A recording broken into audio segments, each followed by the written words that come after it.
अध्यक्ष महोदय, आपने मुझे बोलने का इजाज़त दिया, मैं आपकी आभारी हूँ। भारतीय राष्ट्रीय कांग्रेस की तरफ मैं नारी शक्ति बंधन अधिनियम 2023 के समर्थन में खड़ी हुई हूँ।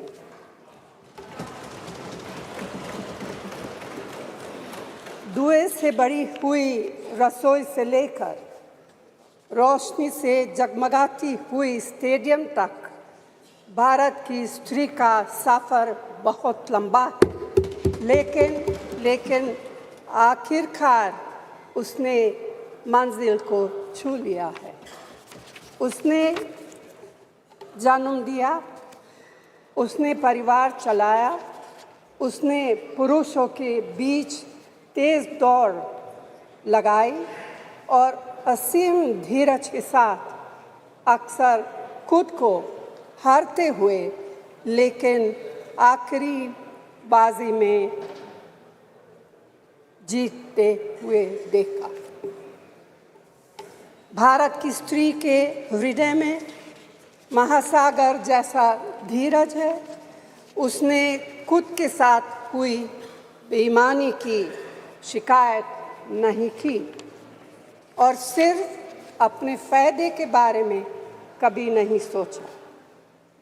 उसने नदियों की तरह सबकी भलाई के लिए काम किया है और मुश्किल वक्त में हिमालय की तरह अडिग रही। स्त्री के धैर्य का अंदाज लगाना नामुमकिन है। वह आराम को नहीं पहचानती और तक जाना भी नहीं जानती।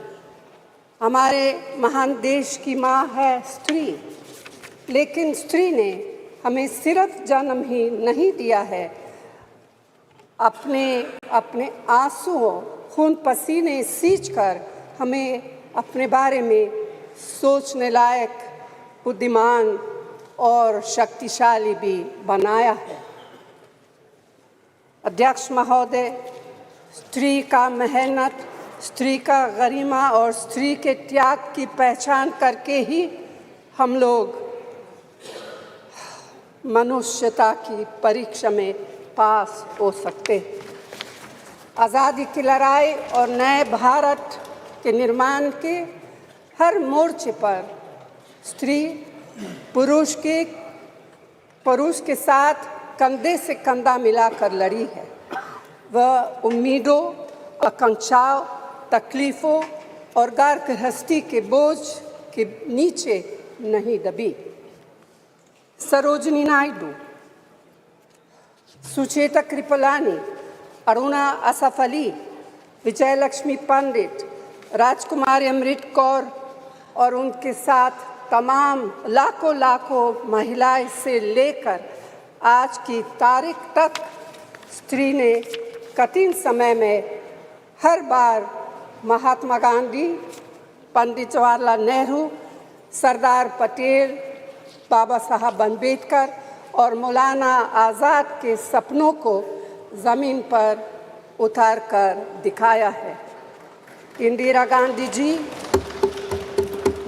गांधी जी का व्यक्तित्व इस सिलसिले में एक बहुत ही रोशन और जिंदा मिसाल है। अध्यक्ष महोदय, खुद मेरी जिंदगी का यह बहुत मार्मिक क्षण है। पहली दफ़ा स्थानीय निकायों में स्त्री की भागीदारी तय करने वाला संविधान संशोधन मेरे जीवन साथी राजीव गांधी जी ही लाए थे। उन्होंने लाए थे जो राज्यसभा में 7 वोटों से गिर गया था। बाद में प्रधानमंत्री पीवी नरसिम्हा राव जी के नेतृत्व में कांग्रेस सरकार ने ही उसे पारित कराया। आज उसी का नतीजा है कि देश भर के स्थानीय निकायों के जरिए हमारे पास चुनी हुई महिला नेता है।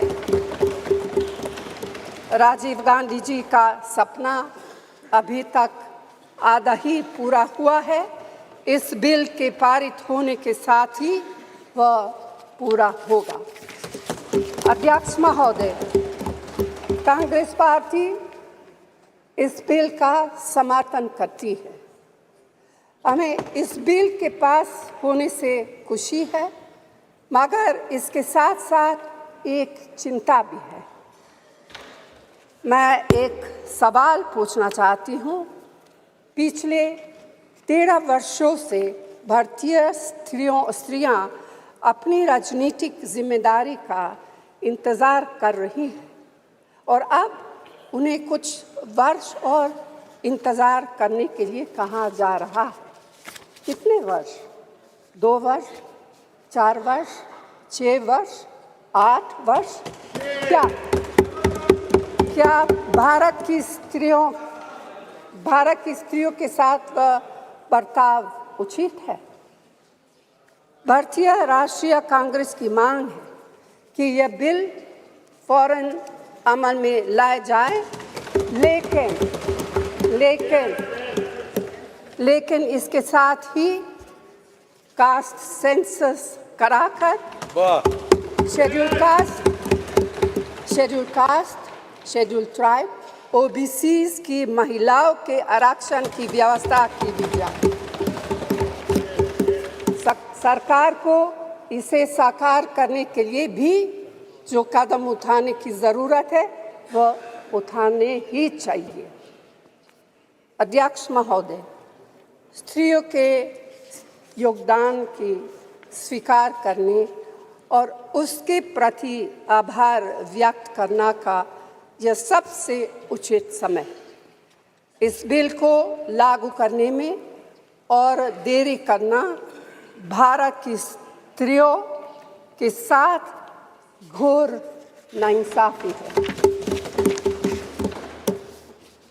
भारतीय राष्ट्रीय कांग्रेस की तरफ से मैं आपके द्वारा सरकार से मांग करती हूँ कि नारी शक्ति बंधन अधिनियम 2023 को उसके रास्ते की सारी रुकावटों को दूर करते हुए जल्दी से जल्दी लागू किया जाए।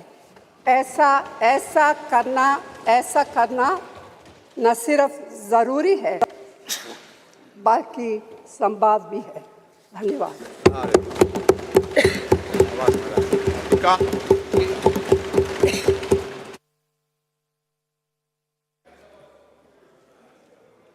धन्यवाद अध्यक्ष महोदय।